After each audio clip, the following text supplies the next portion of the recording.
Okay, we're going to continue our second time in Isaiah chapter 6 through 9.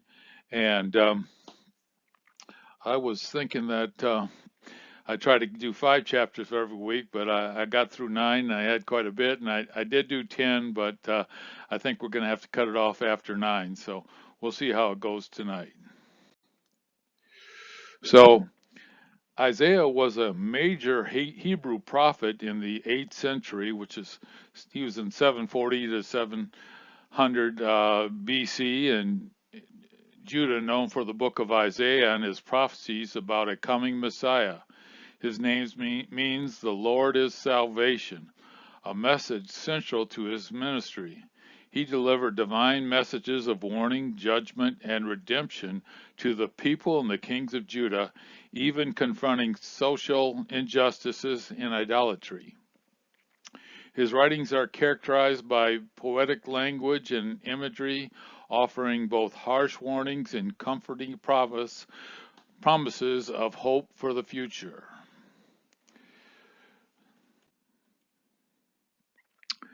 Chapter 6, verse 1. In the year that Uzziah died, I saw the Lord high and exalted, seated on a throne, and the train of his robe filled the temple. Now, we believe that this was Jesus Christ in his unveiled glory. And the Jewish people believed that there was an earthly God that people could see and a heavenly God that people could not see. And so this would have to be the earthly God that later became the Word in the Targums. And John talked about that in chapter 1. So he was able to see it, and they believed that there was two gods, but they believed that they were one. And actually, they thought there was another God, and there's a triune God. The Apostle John wrote that it was Jesus' glory that Isaiah saw in John 12:41. Above him were seraphim. It's the only time in the Old Testament seraphims mentioned. Each had 6 wings.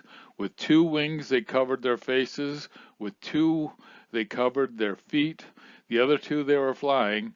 And they were calling to one another, Holy, holy, holy is the Lord God Almighty. The whole earth is full of his glory.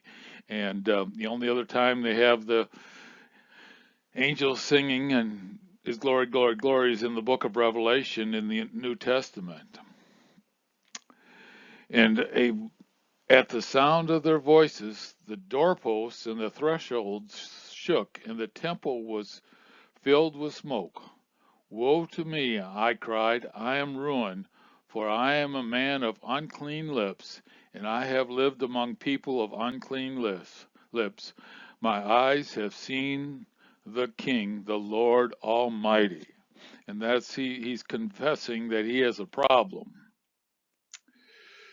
Then one of the seraphim flew to me with live coal in his hands, which he had taken with the tongs from the altar. With it he touched my mouth and said, See, this has touched your lips. Your guilt is taken away. Your sin is atoned for. Confession precedes cleansing. Compare with 1 John 1:9. The altar from which the seraphim took the coal was probably the heavenly prototype of the brazen altar in the temple courtyard, in which the coal itself symbolized substitute sacrifices. Fire from the brazen altar lit the incense on the incense altar in Israel, so whichever altar may be in view, the coal connects with the sacrifice. So this was for the atonement of sin, there has to be a substitutionary sacrifice. And Hebrews talks about it, without the shedding of blood, there is no atonement for sin. So he was cleansed because he confessed, he believed, and he was given the sacrifice. Then I heard the voice of the Lord saying, Whom shall I send, And who will go for us? And I said, Here am I, send me. So it was a great sign by Isaiah that he's willing to go do whatever the Lord wants. This section is a major revelation of the grace of God and the condition for spiritual cleansing.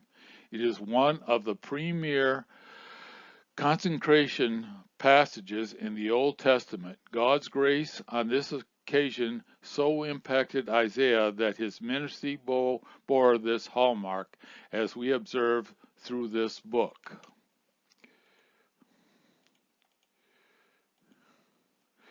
Here is the matchless passage. We find the reason why so few are willing to serve God. They need above all the conviction of sin.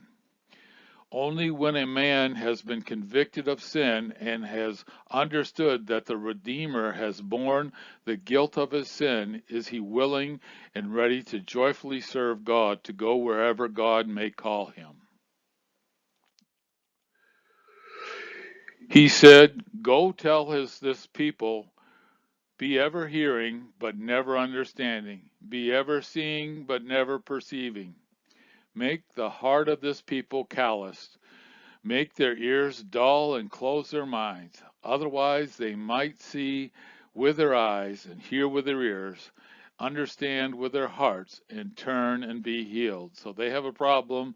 He's not going to do it. He's going to tell them the truth, and they're going to respond by closing their eyes and refusing to listen to the message. The effect of Isaiah's preaching would not be that the people would repent, but that they would harden their hearts against this message. And when Pharaoh, sometimes it says Pharaoh hardened his heart, sometimes God hardened his heart, but God was sovereign over it, and but Pharaoh was the one who made the decision, and these people are making the decisions too.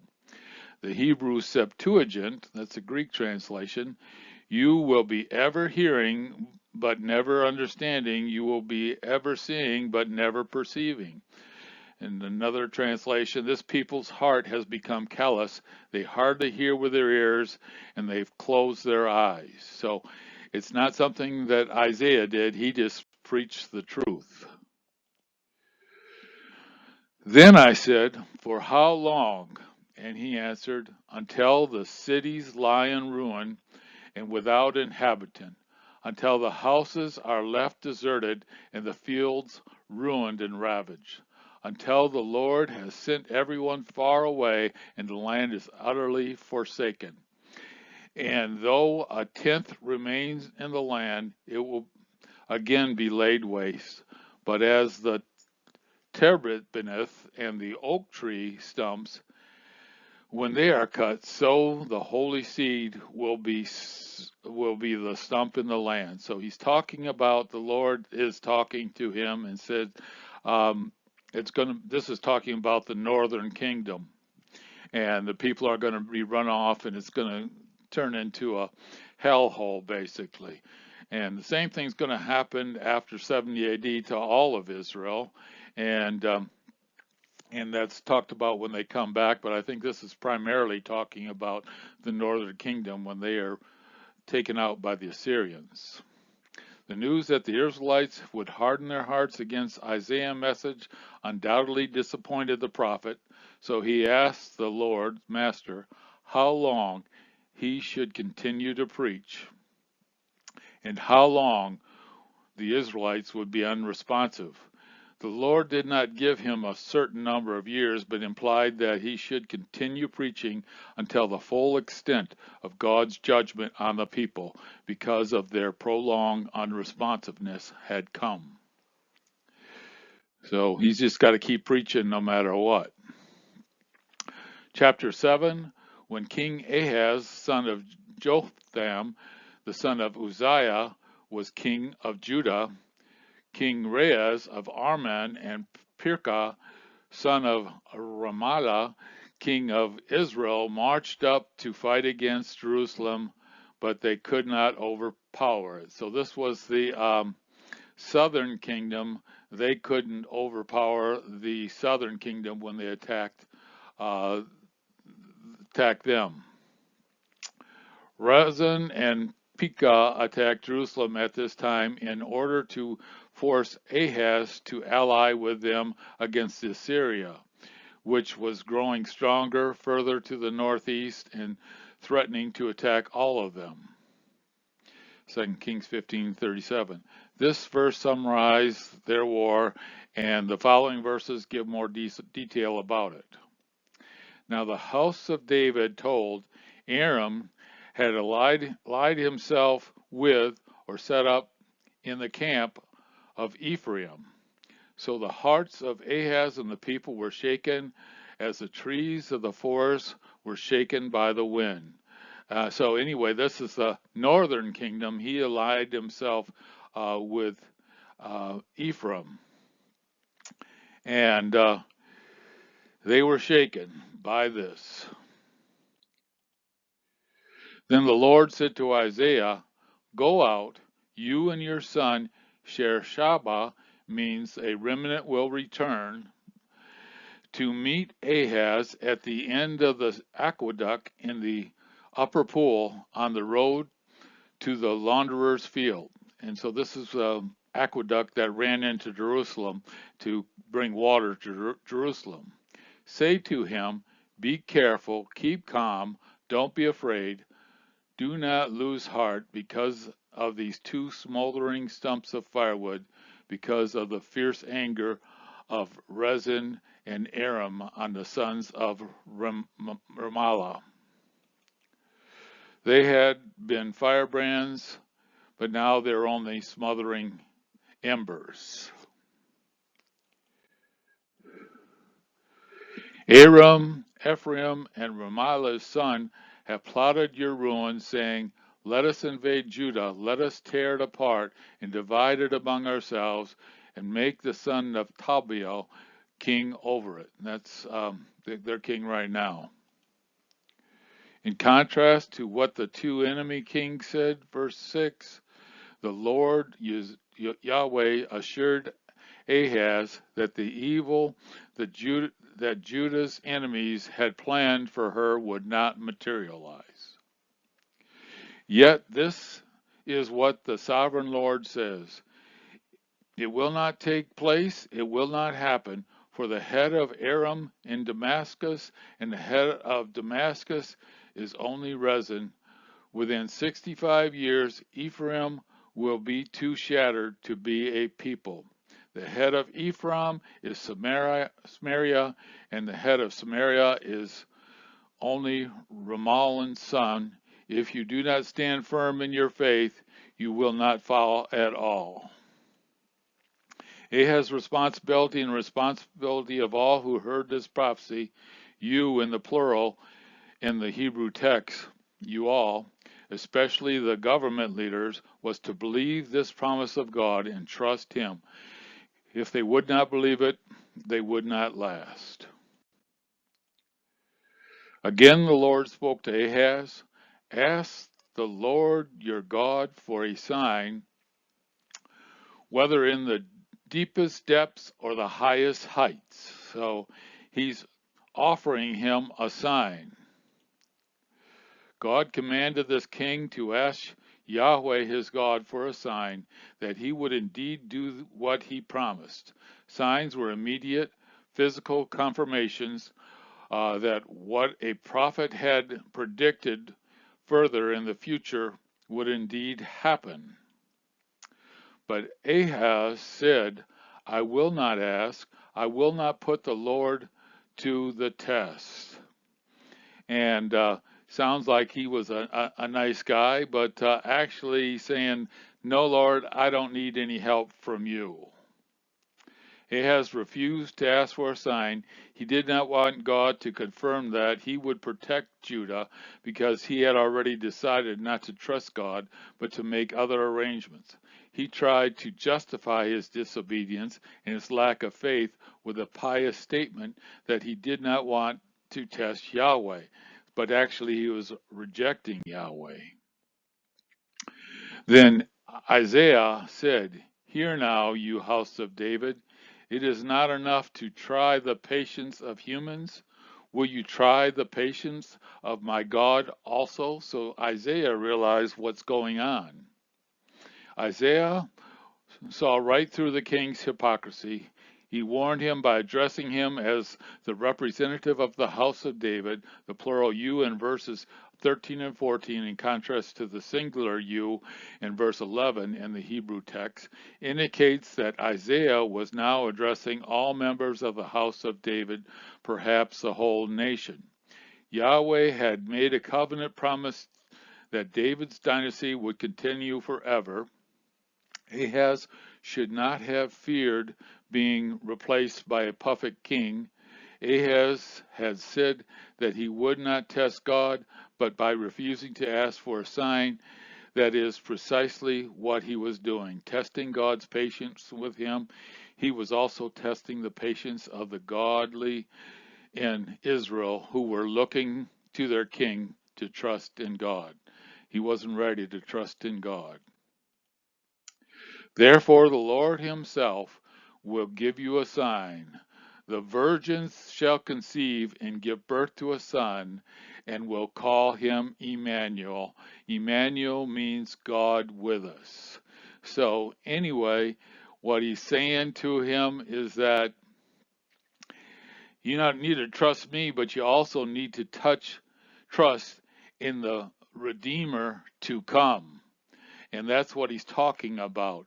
And this is a higher trust. He's got two big problems. And so this wasn't going to be a sign. And a lot of people said it's Hezekiah fulfilled this, or actually Isaiah fulfilled this, but they really didn't. And we'll see what it says here. The sign to the house of David, plural you, was different from the sign to Ahaz, singular you.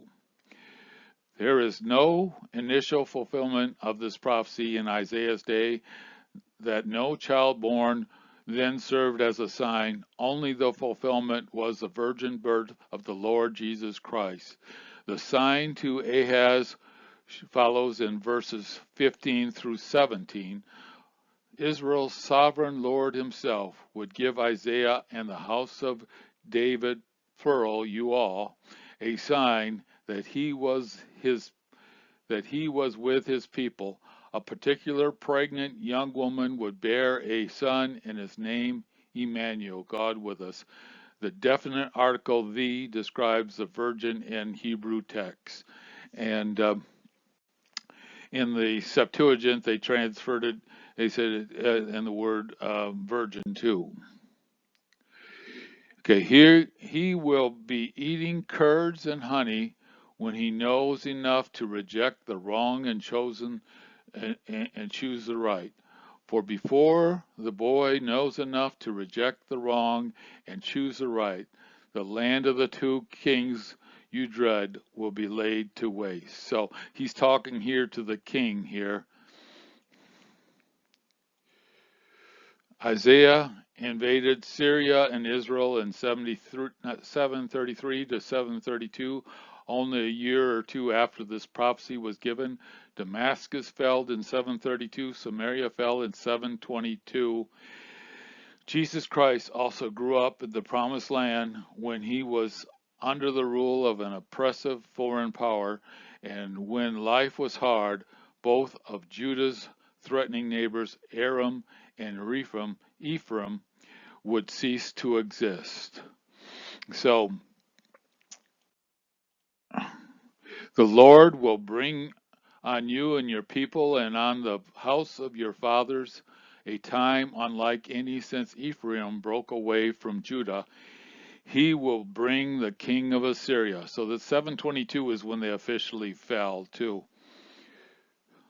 Yahweh would bring on Judah a worse threat than Judah had faced ever since Israel's united kingdom had split in Rehoboam's day, namely the king of Assyria. In that day the Lord will whistle for flies from the Nile Delta in Egypt and for bees from the land of Assyria, and they will all come and settle in the steep ravines, in the crevices, in the rocks, on the thorn bush, in all the holy waters. Enemy soldiers, like bees and flies, would swarm everywhere in Judah, and Yahweh would summon the armies of Assyria and Egypt to do his bidding. So God was in charge, and he brought these people on.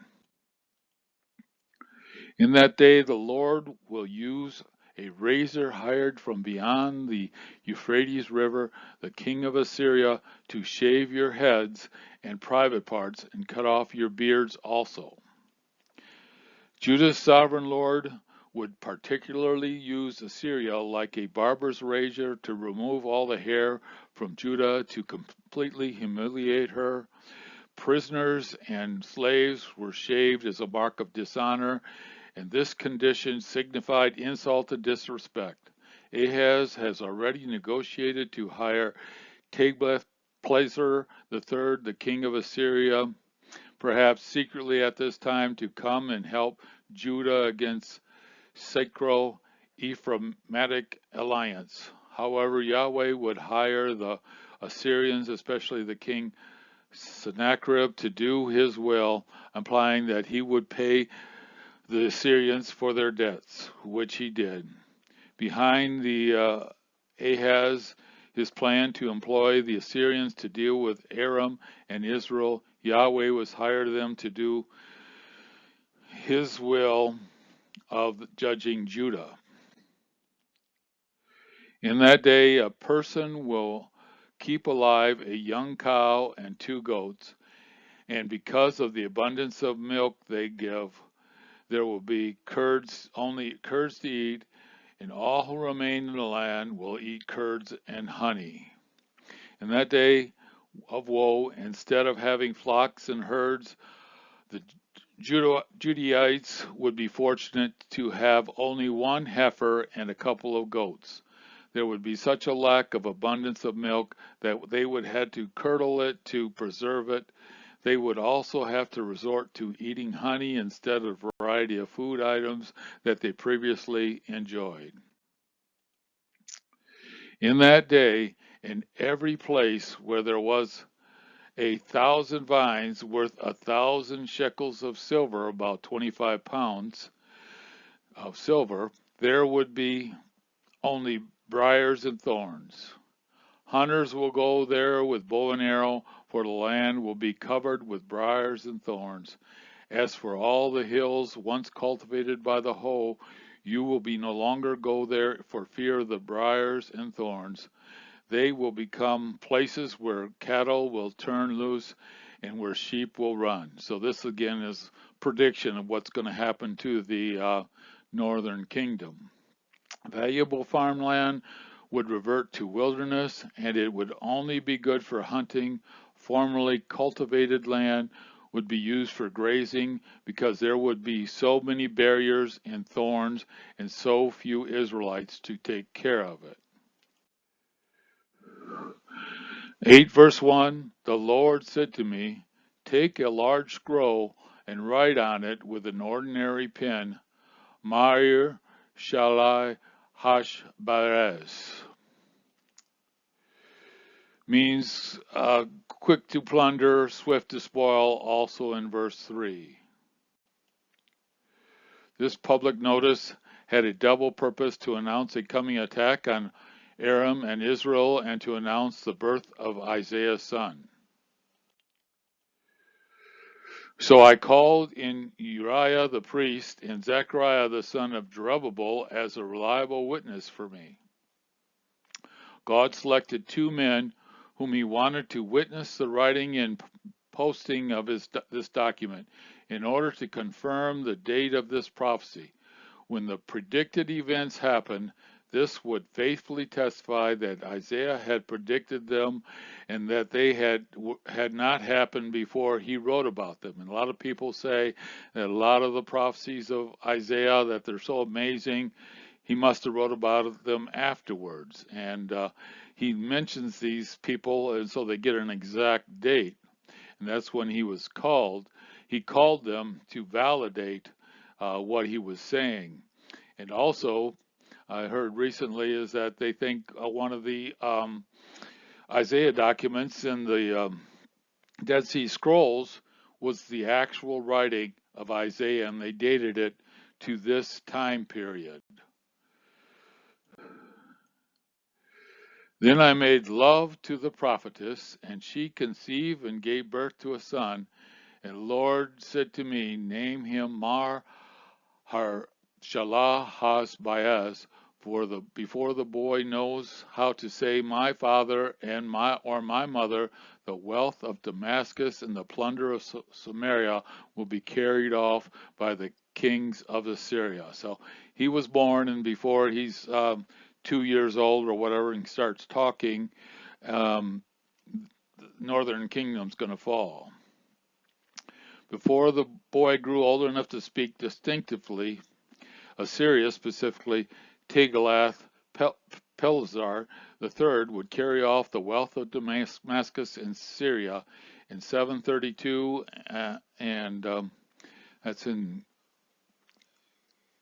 Isaiah 7 and 2 Kings 15.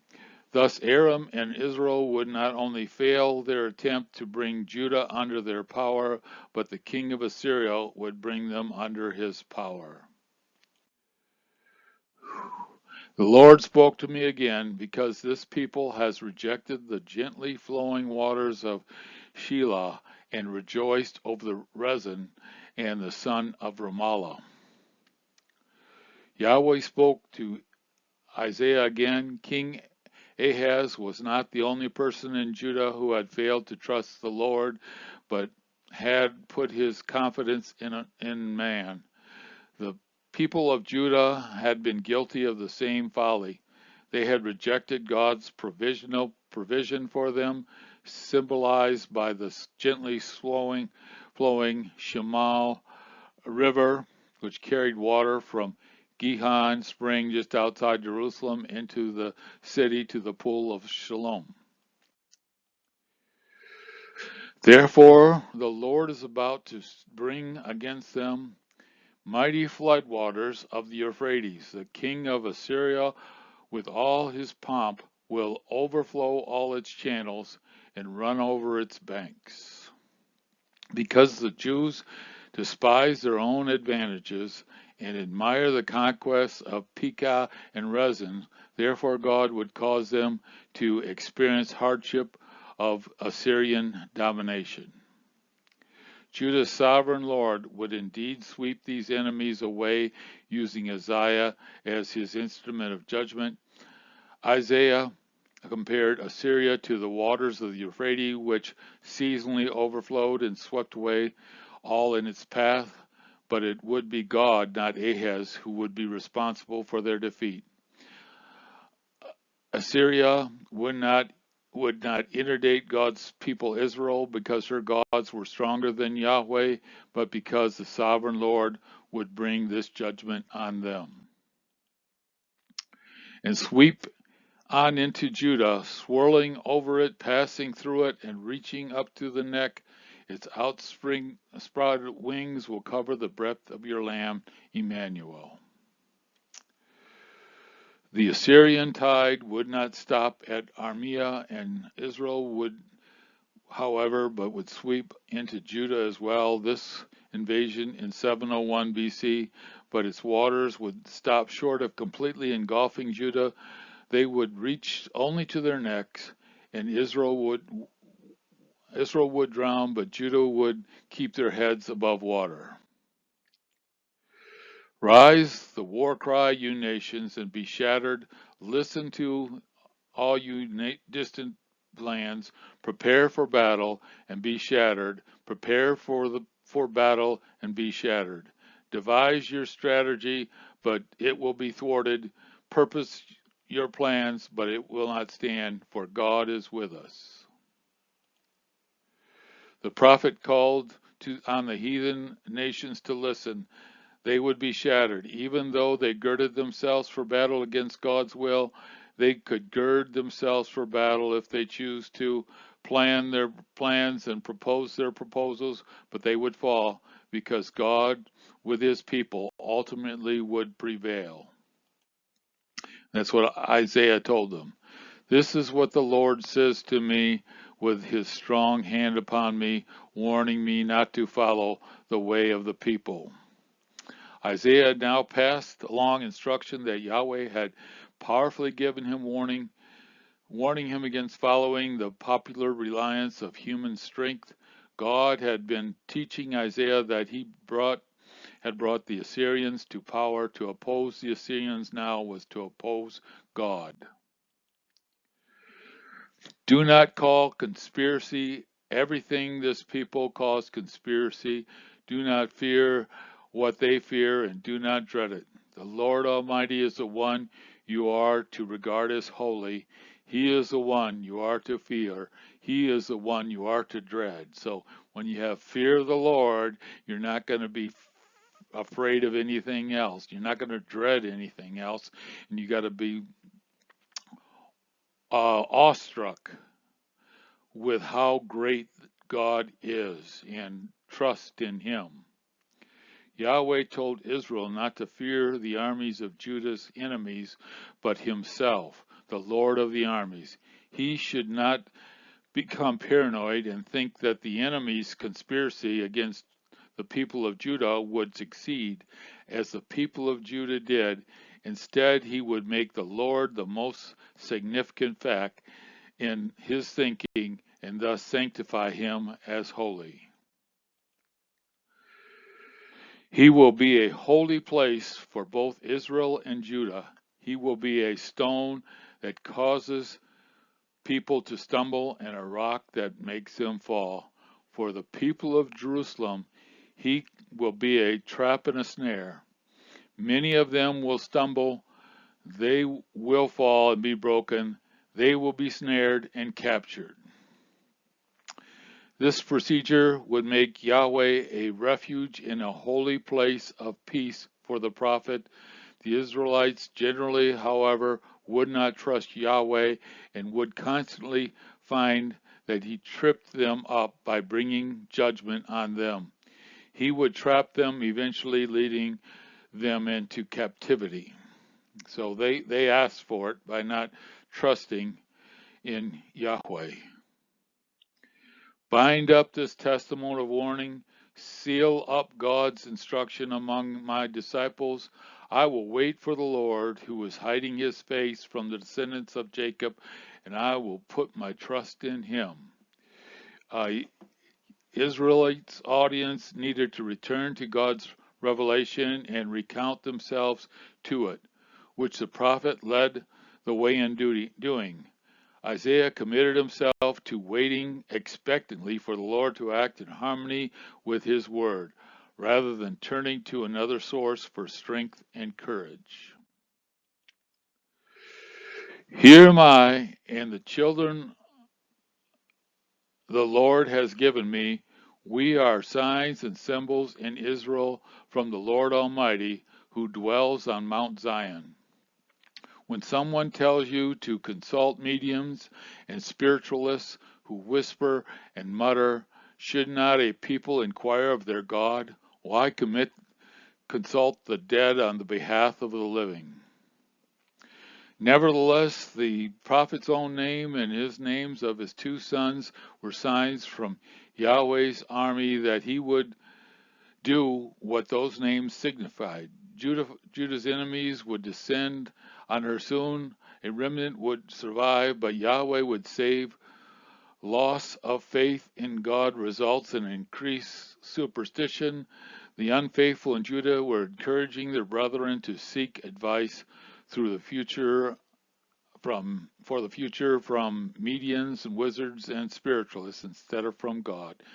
Their usual speech used to call up spirits was a warning of unreliable revelation. Consult God's instruction and the testimony of warning. If anyone does not speak according to his word, they have no light of dawn. If the prediction of the false fortune tellers did not harmonize with the written revelation, their counsel was darkness rather than light. The instructions probably refer to the Torah and the testimony to the royal traditions and theory. This testimony comprised the oral and written traditions passed down from former generations, which, while not inspired, were nevertheless important, reliable sources of information. Distressed and hungry, they will roam through the land. When they are famished, they will become enraged, and looking upward will curse their king and their God. Then they will look towards the earth and see only distress and darkness, fear and gloom, and they will be thrust into utter darkness. The end of such occult advisors is difficult: hunger, frustration, distress, darkness, gloom, anguish. Frustration meets them wherever they turn.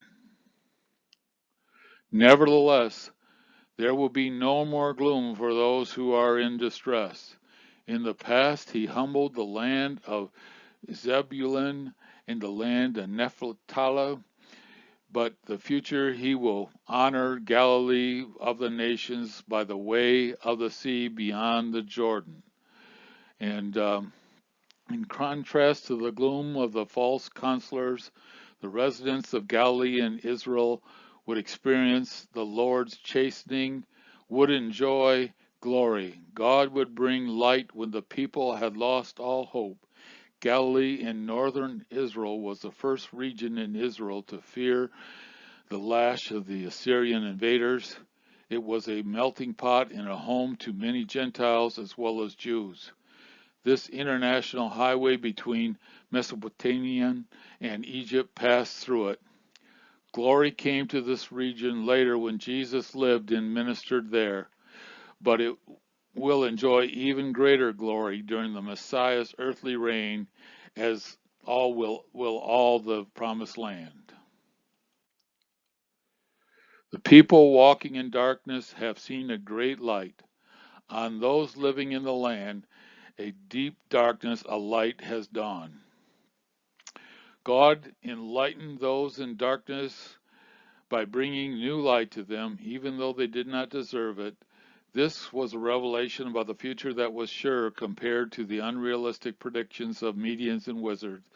The very region where Assyrian armies had brought darkness and death would be first to rejoice the light brought by the preaching of Jesus. It's referring to that again here. You have enlarged the nation and increased their joy. They rejoice before you as a people rejoice at the harvest, as warriors rejoice when dividing the plunder. God would reveal his presence to the people, and they would result would be national growth and abundance, really every type of joy. For as in the day of Midian's defeat, you have shattered the yoke that burdened them, the bar across their shoulders, the rod of their oppressor. This deliverance would be entirely of God against the overwhelming odds, like when God broke the yoke of the Midian, Judges 6 and 7. God would deliver them from their enemies, primarily physical, but also spiritual enemies. The Assyrians would impose a yoke on the Israelites, but God would break that yoke off. Every warrior's boot used in battle and every garment rolled in blood will be destroyed for burning and will be fuel for the fire. God would not just give victory to Israel, but he would cause wars to cease. The people would enter into their fruits of the past, namely the victory of their Messiah.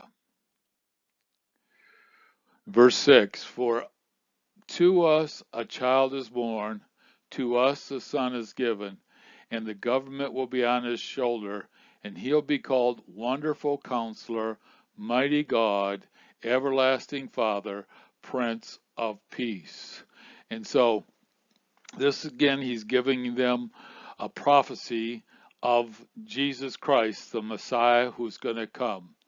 And he's going to be Mighty God, he's going to be our Father, and Prince of Peace, That's what Jesus brought, peace into the hearts of Christians in this generation, in this age.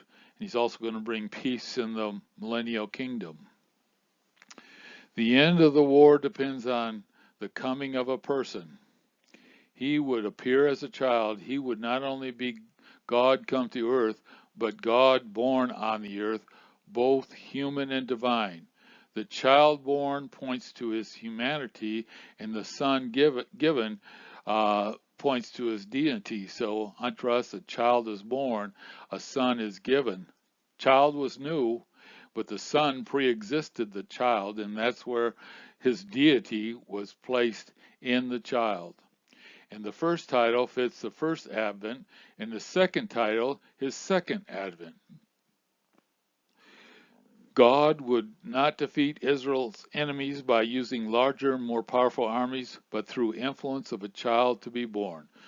This child to be born to Isaiah's people would have traits that demonstrated that God was with them. He would be the ultimate fulfillment of Emmanuel's sign. 4 titles underscore his deity and humanity. And humanity's counselor and father and mighty God, I think, and everlasting Father's deity, Prince of Peace, maybe earthly, but let's see. On the greatness of his government and peace, there will be no end. So this is going to be the Messiah. He's going to be eternal. He will reign on David's throne and over his kingdom, establishing and upholding it with justice, righteousness from that time on and forever. The zeal of Almighty will accomplish this. So it's going to be a king. Jesus is going to be the king. He's going to reign over the messianic kingdom, and he's going to defeat the enemies when he comes again and set up his kingdom. He's going to be there for 1,000 years. Some people are going to revolt. He's going to destroy them, and then we're going to move on to the new heaven and earth, and he's going to be on the throne of David in the new heaven and new earth too. This coming one would be the final king whose reign would result in increasing peace forever. Most governments increase through war, but this one would grow through peace. That's in the millennium. The future ruler would be an eschatological figure, yet he would be a Davidic king, the perfect Davidic descendant who would accomplish for Israel what he intended in justice and righteousness. 8. The Lord has sent a message against Jacob. It will fall on Israel. On the people will know it, Ephraim and inhabitants of Samaria, who say with pride and arrogance of heart, the bricks have fallen down, but we will rebuild with dressed stone. The fig trees have fallen, but we'll replace them with cedars. But the Lord has strengthened Rezin's foes against them and spurred their enemies on. Armenians from the east and Philippians from the west have devoured Israel with an open mouth. Yet for all this, his anger is not turned away, his hands still upraised. Because of this pride, Yahweh would rise up strong and adversaries from the northeast and southeast, and the Armenians and Philistines. He would teach them that they could not overcome their enemies on their own, that they needed his salvation. Yet in spite of these judgment, the Lord's anger would still be against Ephraim, and his hand of judgment would stretch out against her because she would not repent. And so he used them, but they're gonna pay a price.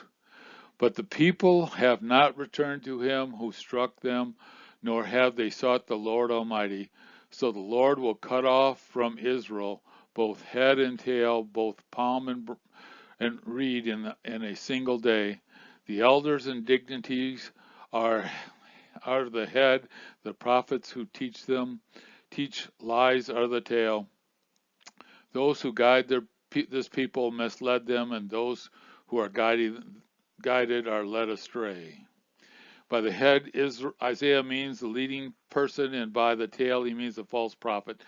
The leaders were leading people astray by strengthening their self-confidence rather than urging them to trust Yahweh. Typically, this results in leaders saying and doing things only to lengthen their own tenure in positions of power.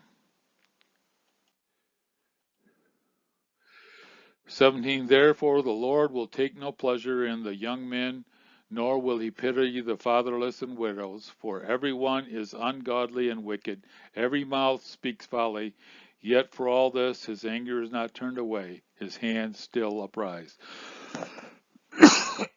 So he's going to punish them because of what they've done. Therefore the Lord would not give the young men success in battle, nor will he take care of the defenseless at home. The people's corruption had descended to disregarding God, doing evil, and saying right was wrong and wrong was right. Consequently, judgment would follow. So, calling evil good and good evil.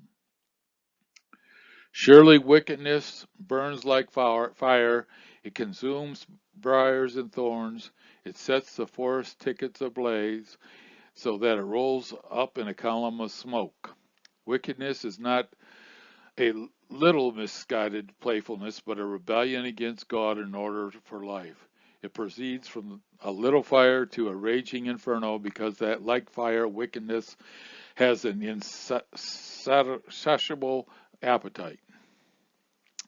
By the wrath of the Lord Almighty, the land will be scorched, and the people will be fuel for fire, and they will not spare one another. The Lord's army uses human sin to consume the sinner, and people consume one another trying to satisfy their own desires. On the right they will be desired, but they will be hungry. On the left they will eat, but not be satisfied. Each will feed on the flesh of their offspring. Messiah will feed on Ephraim, and Ephraim on Manasseh. Together they would turn against Judah, yet for all this his anger did not turn away, his hand still uprise. So it's predicted in Deuteronomy chapter 28 that they're going to start eating each other, and they've reached that point of rebellion against God. People even consume themselves, devour, attack, and kill each other in large number in order to satisfy themselves. Tribes of Israel were consuming each other for the same purpose. Even brother tribes like Ephraim and Manasseh that had come from one father, Joseph, the Hebrew described the members of his own tribes or family as their arms because they supported and sustained them, whereas Judah had defended his brothers in the day of the patriarchs. Now the descendants of Joseph were trying to destroy the descendants of Judah. For this reason, God's hand of judgment was still extended against Ephraim. Okay, we made